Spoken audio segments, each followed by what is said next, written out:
So just type IITB virtual lab. The first thing that you get, go there. Then at the bottom you will get disciplines. So here we have to go into the physical sciences branch. Click on physical sciences. In physical sciences also we are having two kind of optics labs. One is laser optics virtual lab, the one which I showed you in the morning for Michelson's, and the other one is virtual optics lab. So you have to click over here. This when you click, then you come to this Amrita University's page, and then you have to select determination of Cauchy's constant experiment. Okay. This will open the simulator one, it will require login. So this is our prism spectrometer. This side is collimator, prism table. You can see the two scales which we generally name X and Y.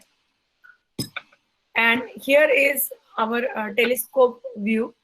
Generally, you know how when we do experiment, we ask you to focus on the farthest thing that you see outside the window. So generally it's a tree which is situated very far.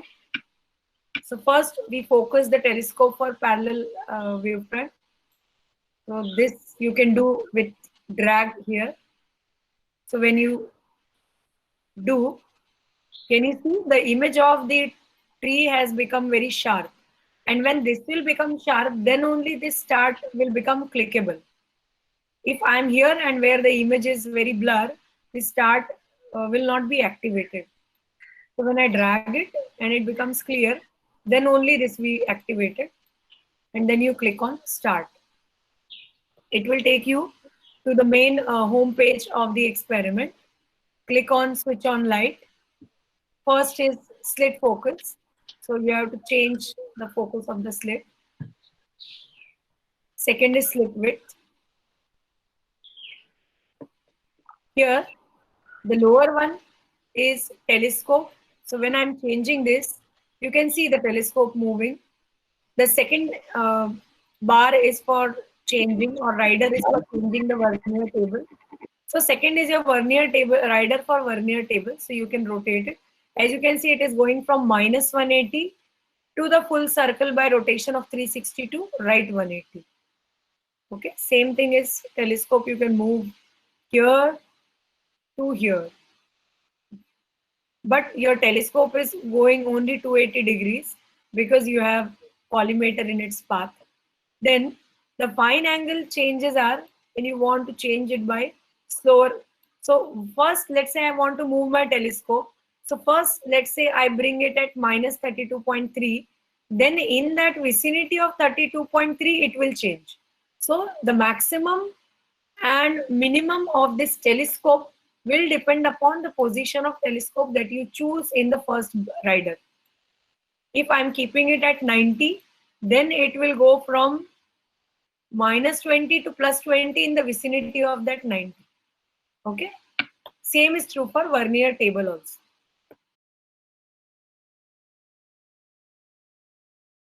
Now we need to keep place the prism. So click on place prism. So first, when you are going to do the experiment with angle of prism, in that case, you will keep it like this, that edge, these two screws that you are seeing is the side where base of the prism is. So the opposite to the base edge, you have to face it towards the collimator. For angle of prism, you take it on one side, focus it when it is on the cross wire. Just ensure that it is coming on both sides. So you can see a white slit image.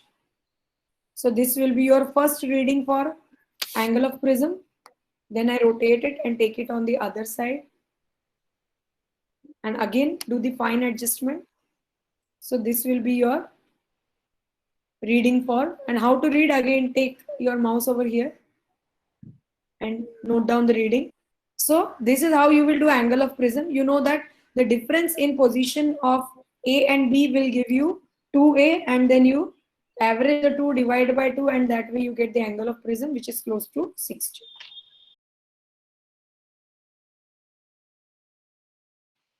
So first we need to find the zero position. So I will change the telescope position, and when I reach over here, I can see the image of the slit in the crosswire. Okay, can you see it over here? Now I want to read this position. So you hover your mouse to the vernier scale. So now when you hover your mouse pointer on this, you can look at the reading. So first what we need is the directory reading. So if I take my mouse over here, if I just change the mouse pointer to show you the reading, this will go away like this. So you will have to read it manually only. So the reading is 188 on the main scale. You can also take the screenshot and then zoom in to check. So here my reading is 19th division. So 188 degree and 19 minutes is on one scale. Similarly, you can hover your mouse on the another scale and take the reading. The same rule that we used to follow, that check whether X and Y are differing by 180 or not. So let us change the position of prism such that we will get a spectra over here. So for getting the spectra, we keep one of the edge of the base towards the collimator. So if it is in this situation, in that case, collimator rays will come from the collimator, will hit one of the face of the prism, and when it goes inside the prism, it always turns towards the base and then come out. So I will get a spectra on this side. So in order to see the spectra, now we need to rotate the position of the telescope.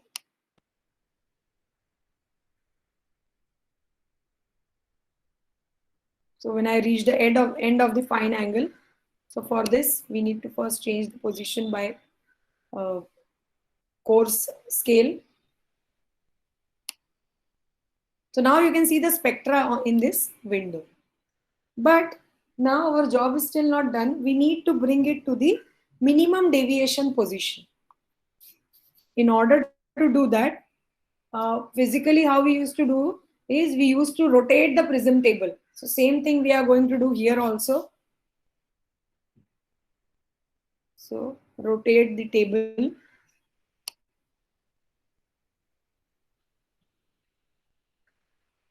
So can you see that when I'm changing my table, that means what I'm doing, I'm changing the angle. So even if I'm changing the angle on one side, spectra is rotating both sides. Pay attention closely. It is here now. I'm going to rotate the vernier table in such a manner that this corner is going towards the collimator. So in fact, my angle of incidence is increasing. So if you can see, I'm still going in same side, but my spectra is coming back. This is called as minimum deviation. So now I will do the fine adjustment and I will adjust a table for which it is just about to turn. So it's going right, right, right, and then again coming back.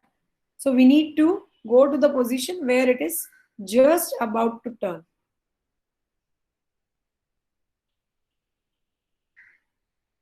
Okay, so this is the position.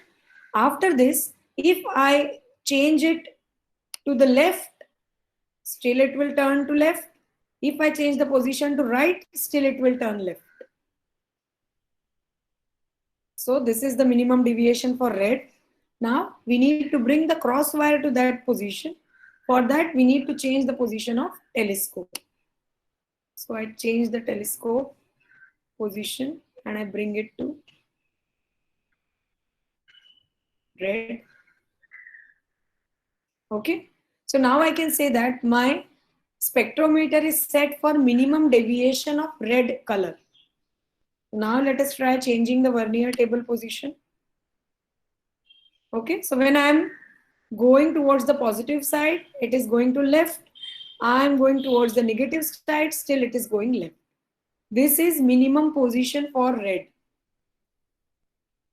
And now when that is done, You take your mouse pointer on the vernier scale, note down the reading of X and of Y. You have to do the same thing for all the colors. So here you have colors which are only, so you can also see the fine screw at position for telescope also. Whichever position you will take the mouse, this measurement window is the magnifier. So if I take in the color, you can see how many colors are there. So orange and red is very close. So we are taking first color as this. Second is yellow. Third is green. And then blue. And then last is violet 2. Even though the color is not exactly matching, but we will go by the color that is given in the sheet. So here in our procedure sheet, we are given the colors which are yellow, green, blue and violet 2. First we need to calculate the angle of deviation there. So first you had the direct ray and then the deviated ray at the minimum deviation position. So that difference will give you this D and angle of prism that you calculated. So for each color you will have a value of angle of minimum deviation. The angle of prism is a constant. So here for every color you will be having direct ray and refracted ray at minimum deviation position. So you are having two windows. So instead of XY, they are calling it V1 and V2. So V1 refracted ray minus V1 of direct ray, V2 of refracted ray minus V2 of direct ray. The subtraction will give you the angle of deviation. Take the mean, that will give you the value of D. And this D you will substitute in the equation where you calculate N by sine of A plus D by 2 divided by sine of A by 2.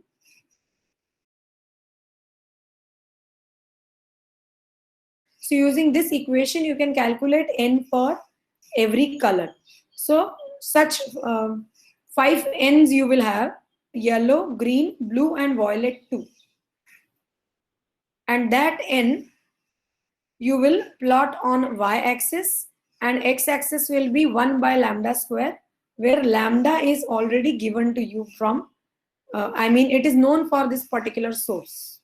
Plot the graph and calculate the value of A and B. So your A will be the intercept and B will be slope of the graph. Thank you.